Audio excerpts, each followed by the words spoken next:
Hey guys. So welcome. Quick question for you. Did you ever ask yourself what the heck does antivirus do? My guess, probably not. It's a far-fetched question that not a lot of people are thinking about. But why would you, right? Antivirus is just something that we're supposed to have on our computers that just works. It's supposed to be like tires. Just keep us safe and be quiet and stay out of my way, right? But at least with tires, we can quantify what safe is. It's supposed to keep us on the road, right? When it's wet. At least we can put that in a category and say that's what it's supposed to do. But you have to ask yourself, what the heck is antivirus doing? How is it keeping us safe if businesses all around us every day are being hacked? So what is it doing, right? Now that's a good question. And today, me and Vinny and Dave are going to explain to you what antivirus does, why it fails, and how to keep it from failing. But before we get started, you're on No Law Firm Left Behind today, and I'm Jim Gast. We are here every week to help your law firm be competitive, help your staff and attorneys be more productive, all in an effort to help you get and keep clients. So if you like the show, as always, if you find a value, please share it for us. We'd really appreciate that. And if you just subscribe to it, go to our YouTube channel and subscribe. But no matter what, give us a like and give us some comments. We really appreciate that too. So Dave, Vinny, let's get started here. And let's talk about antivirus, what it's supposed to do. First, I want to talk about what it's supposed to do first. And then let's go back to that car analogy and talk about why like tires, they get flats, they don't grip the road, and we run off the road in wet or snow, right? Or they have blowouts, and why antivirus does things in similar fashion. Guys, let's get started. What's antivirus supposed to do? Well, I think that's pretty simple. It protect you from viruses, right? That's the idea, right? Right in the name. I mean, show over. We're done. All right. So, Excellent. yep, yeah, maybe, but it's a legitimate question, right? What Yeah. what what does it do, right? Um, in the way it works. So, it's simply put, traditional antivirus has a known list of bad software, right? And we can talk Mhm. about different classifications of this, but bad software that could potentially get on a machine and cause you harm, right? And what it does is it blocks that known list of bad software. That's traditional antivirus. So Right. let's kind of make an analogy here. I like to think of it as it's almost like a bouncer at the door of a club. Okay, Okay. if you've got somebody who's on the do not allow entry list, That's a list you've that always been on, right? bouncer sits there and says, "Hey, buddy, you're not allowed in here." That's that traditional thing. But the Yep. trick is that traditionally, unless you're specifically on that list, that bouncer has no idea whether or not you're going to go in and cause trouble at the club. Hmm. Yep. Yeah. You know that one all too well, don't you, Dave? For sure. Am I the bouncer or the troublemaker? I think anyone that's seen me knows which one is which. And then he gets on the list, of course. And no, Exactly. it's right. I mean, let's call it what it is. Antivirus is a reactive signature, and we'll talk about Mhm. signature Hmm. based, okay, reactive signature based protection mechanism. Yep. All Yep. right. Explain those signatures, guys. So Go ahead, baby. those signatures are one is they have to be maintained, right? And we're getting into the three ways on how they fail, right? Yeah, But yeah. they have to be maintained, and it's a list that gets built uh, through submissions. Really, Yeah. a virus is recognized, or something happens, and the virus is submitted, or it gets caught in the wild, right? That's a term out there, and then it gets added to the list. Could That we list is a say signature list. So could let's. I like to think about signatures as what is a signature not. Okay, a signature not is not you got a virus.exe. We're not going to let that get on a computer. It's the idea that you might call it let's get a virus.exe, or someone else could call it I'm your best friend.txt. But the thing is that underlying code, that's that underlying stuff that's within that file, Hmm. that is what identifies it. It's basically a language. A code is a computer exactly. language. And so it's the idea that as people put a certain exploit out there, okay, that's not the right word. When somebody puts a certain virus out there, it doesn't matter, they can try and disguise it and whatnot, but if it's got that particular signature attributed to it, assuming your antivirus has the updated list of signatures, it can perform that bouncer function and say, not today, you're not coming in. Mm-hmm. I had a thought just now. Could we say that antivirus might have been the first crowdsourcing application out there? Because really it's done by submission. Hey, I think this is a virus. Take a look at it, right? And then Symantec or whoever puts it on their list of known. They would look at it. They would determine whether or not it was malicious using whatever wizardry behind the scenes that they did in order to determine whether it was a good file or not. And then they share it with everybody else, all the other antivirus companies, because they all work together to protect everyone, right? Or at least, or they sell their subscriptions to other antivirus companies. So that's what it is. It's a reactive, signature-based piece of software looking for bad things running in files. And let's not forget that amongst that signature-based reactive software, you've got all kinds of different products that have been out there traditionally, some of which are handled at an individual level versus an enterprise level. And we're going to get more into the details of that here in just a minute. So to go back to what that, we've done here is we kind of set the stage for the three ways that approach can fail. So to give an analogy, I'm driving my car, I've got tires, and my tires were meant and designed for wet roads. If I go mudding or into snow, if my tires weren't designed for that in advance, they're probably not going to do the job because they weren't designed for that, just like antivirus. If it doesn't have the updated signatures, it's not designed to stop whatever adversity's coming my way. Right. Okay. So there we go. That's what antivirus is supposed to do. Now, why does it fail, guys? Why does it get blowouts? Why do we slide off the road? Why does it get flats in similar fashion to tires? What's the problem?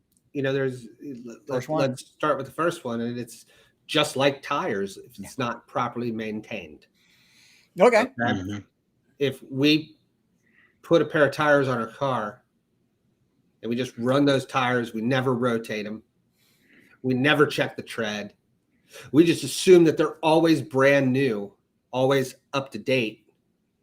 One of these days, it's going to get either low traction or a blowout on us. That's the situation when we have an antivirus that is installed but not kept up to date.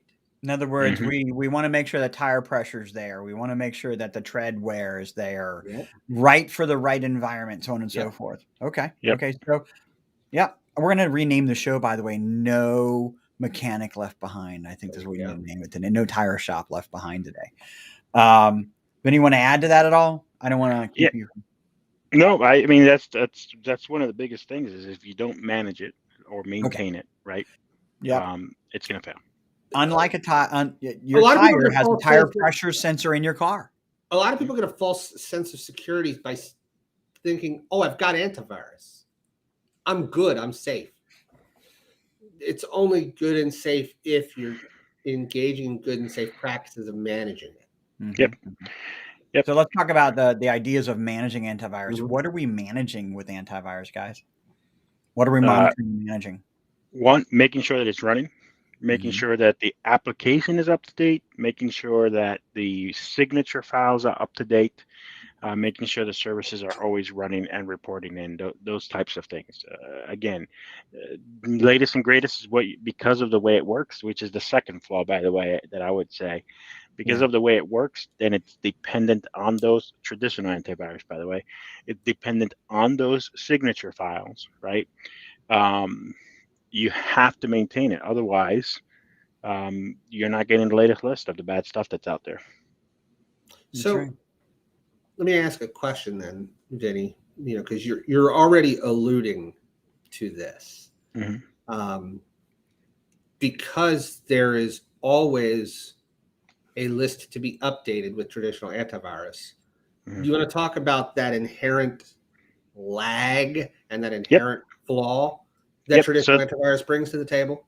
yeah, so that second flaw that I see, it's a huge one. It could be number one, to be honest, but really, I think it's number two, because if you're doing number one, then you're dependent on this one, which is the antivirus knowing about the virus, creating a signature and a system to block it, right, and then distributing that. All of that is slowness, right? It slows the it makes it so that if I'm the first one, or I'm in that first wave of that introduction of that virus, I have zero protection, because the antivirus companies have not had time to respond yet, have not had time to react. Now, things have gotten way better today, with companies keeping offices all over the world, right, and so on and so forth, and definitions get out much sooner.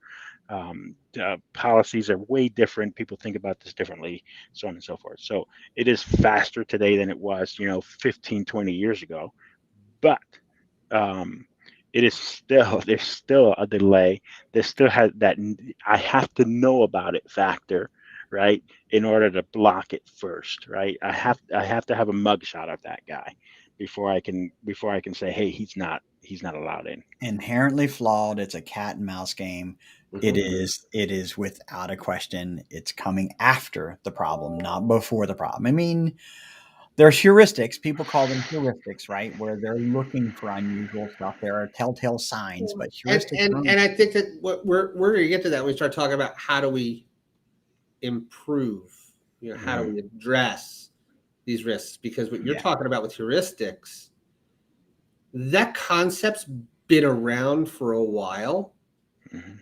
but what we see today is like such an order of magnitude above the heuristics of the past. When we start Yeah. talking about some of the next gen stuff here in a few moments. So let's kind of go to that, right? And so that kind of goes into my next point.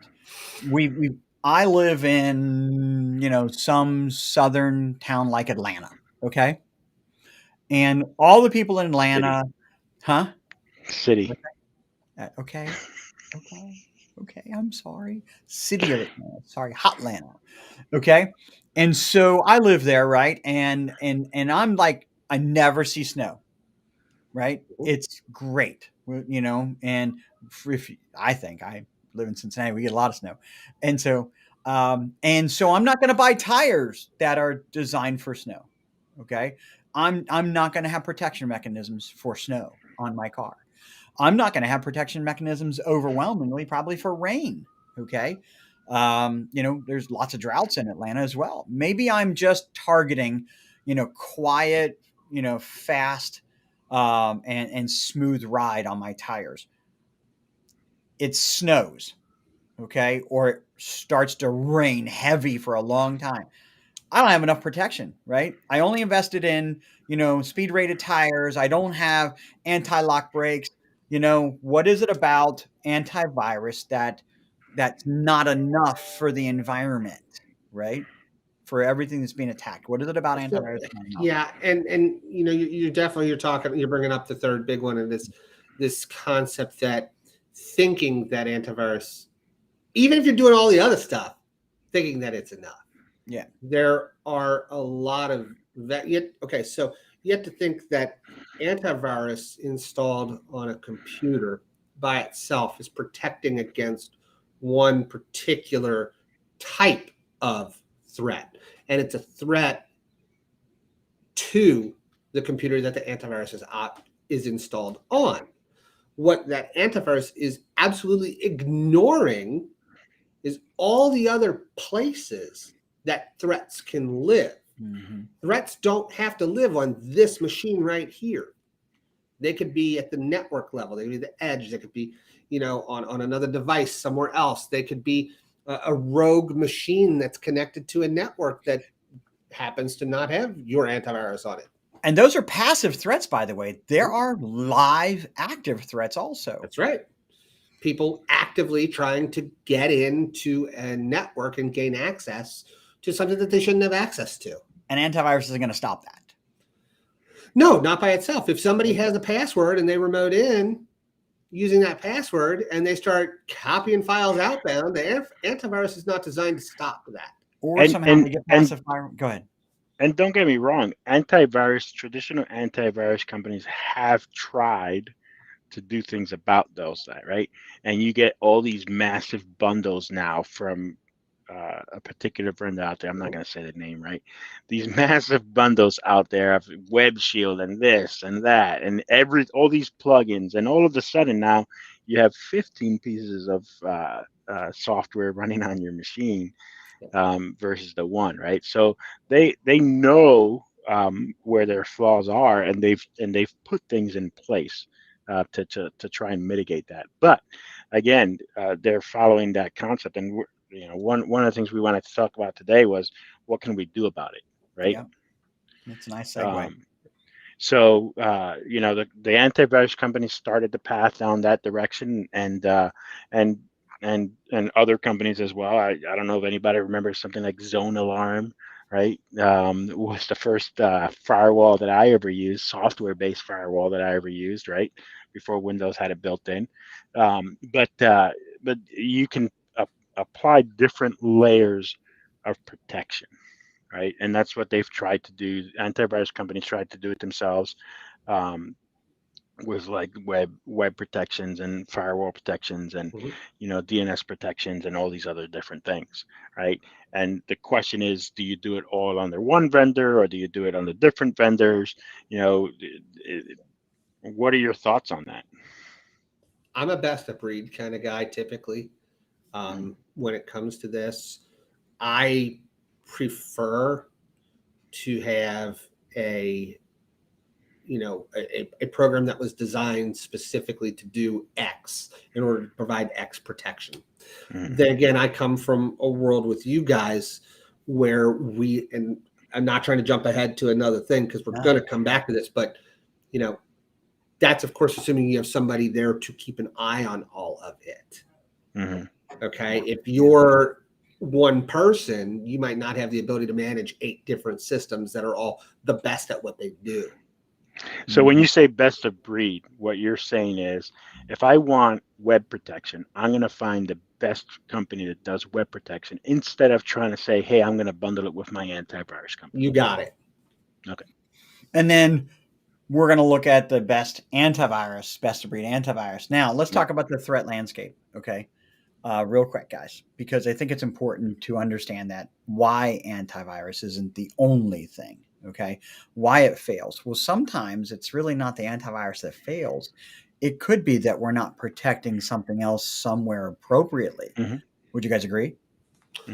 Absolutely. Yeah. Take something as simple as somebody reuses a password that is involved in a breach that has nothing to do with our environment.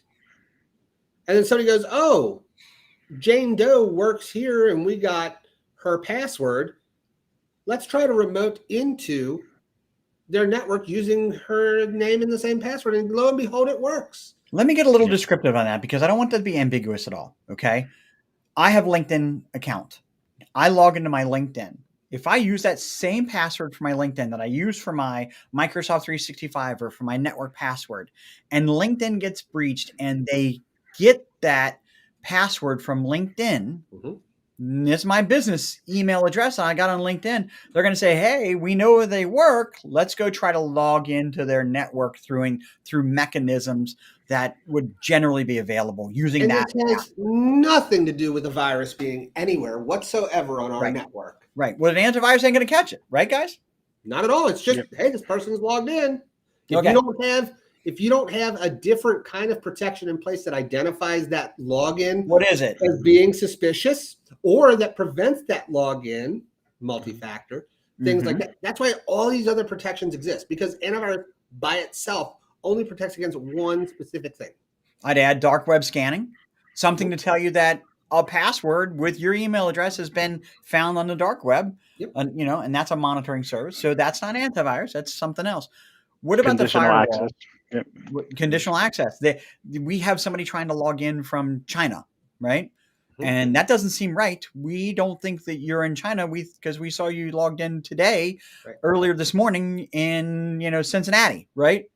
So we're going to cut them off. So that's another protection mechanism. Multi-factor authentication. Hey, you got a username, you got a password, but wait a second, we want a one-time passcode also. We'll text it to you. Okay, or you got an app for that, right? And so we're going to ask for that too. So that's another thing.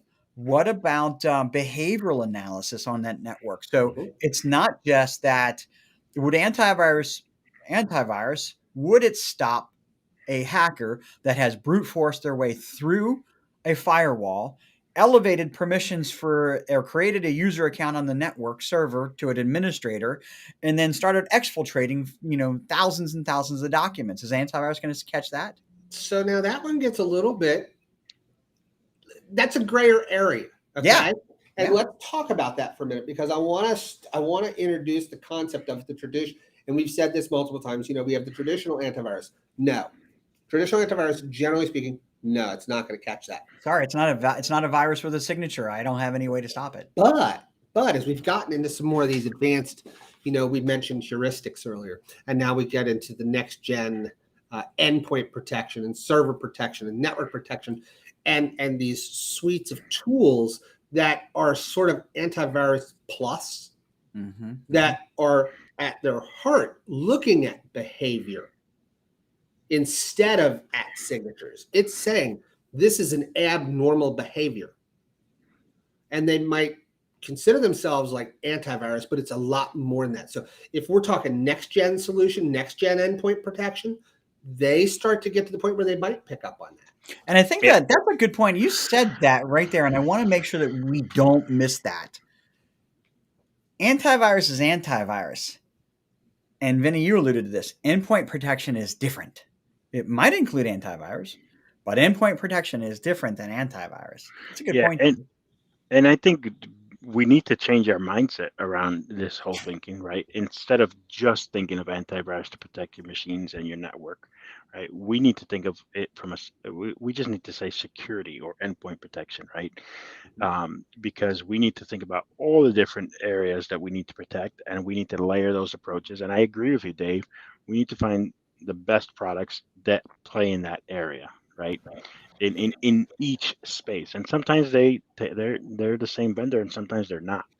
But that layered approach gives us the best opportunity to protect ourselves against that, right? And that really is the best solution, is to think about, okay, my web filtering, think about my network connections, think about what's coming in my network, what's going out of my network, thinking what's about on the dark web, thinking about what my applications are doing, right? I would actually educating take your end users. I agree with you completely, Vinny. What I'd do is I'd even take it a step further than what you're saying. Yes, best of breed software, but you can have the best tires in the world, and if you don't have, let's talk about racing crews and their tires, right? If you don't have experts who are checking that tread regularly, making sure that race car's tire isn't in tip-top shape, you can have the best tires in the world, you can still have blowouts, traction loss, et cetera, et cetera. Similarly, when we're talking about security here, you want to go beyond just saying, oh, well, I've got the best tools. I'm going to choose the best tools and I'm going to install them on my endpoints, networks, firewalls, yada, yada.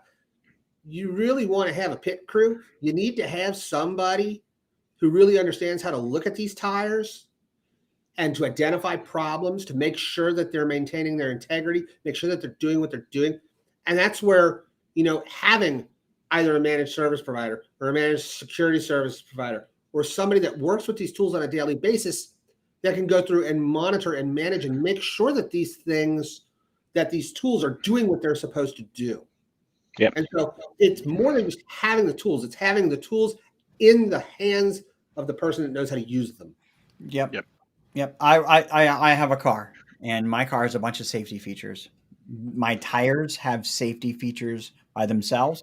I've got a deer sensor. I've got somebody's on my side sensor. I've got a backup sensor. I've got an airbag if I hit something too hard. It's a whole bunch of stuff that works together, right? Now, do I have that stuff regularly checked? Yeah, my car is supposed to do that in an automated fashion. Unfortunately, it doesn't happen that way in a network environment and in a business. You have to have people that are looking at that. And when there are some automated systems that will alert you when something goes. Yeah. But they've come a long way. Still, you cannot 100% trust an automated alert system, because the alert system, if it fails, by definition, it's not alerting you that it's not alerting you. Does that make sense? Well, and that's what I was said about antivirus. That's what I was said about antivirus. Sorry, that's what I said about antivirus. When it fails, it tells you that it's done a great job, but it never tells you when it fails. It never tells you, oh, hey, there's a virus that I missed. I missed that virus. No, it tells you, I stopped it. The one that slips by, it doesn't tell you anything. Well, sorry, Vinny, we were tripping over each other. Go ahead. No, I was just saying, you got to be able to look at those alerts too, right? TPMS sensors and everything else are in tires now. Monitor your pressure. You got to pay attention to them. You got to do something about it when you get those alerts, and that's part of the management piece, right?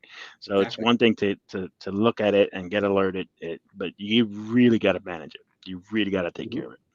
Yeah. You got it. Well, guys, I think we gave at least the 3 ways antivirus fails and how to prevent it. I think we served today.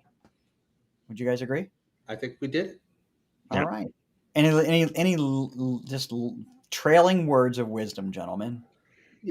We talked about this within the context of antivirus today. The reality of it is we could do this show 10 times and just pick a different technology. Change the word antivirus. What are the 3 ways that your firewall fails and how to remedy it? What are the 3 ways that, choose your poison? Yeah. Yep. The reality is that this is a complicated, situation that we're fighting bad guys. And you got to have people that really know their stuff to come in and look at all this for you. My final word on this is really honestly, if someone's not talking to you about this, and this is the first show you ever heard on this, or first podcast you ever heard on this, by the way, catch us on podcast, shameless plug. If this is the first time anybody's had a conversation like this with you, you need to approach the people that should be having a conversation with you and have that conversation. So, guys, thanks a lot. I appreciate it. Hey, again, this is No Law Firm Left Behind. I'm Jim. This is Vinny. This is Dave. We are here weekly and at 10:30 Eastern time on Tuesdays. And topics like this, you can find us on YouTube. You can find us on all the major podcast outlets. Just search No Law Firm Left Behind. Heck, just Google No Law Firm Left Behind, and I find we're popping up all over the place there. Very importantly, we have a group on LinkedIn called No Law Firm Left Behind. It's a private group that not just anybody can get in. We turn people away all the time that just want to advertise or something like that. But if you're not a member of the LinkedIn group, there it is. Take a snapshot of it. Again, I'm going to say it again. LinkedIn, get us vanity names for our groups, please. I mean, you think it's LinkedIn, right? I mean, you're not like Facebook and going down yesterday. So, just kidding. That was a bad one. Sorry, don't boot us, Facebook. But in all seriousness, join the group on LinkedIn. Thanks a lot, guys. Thanks. Take care. Y'all have a great week. Take care.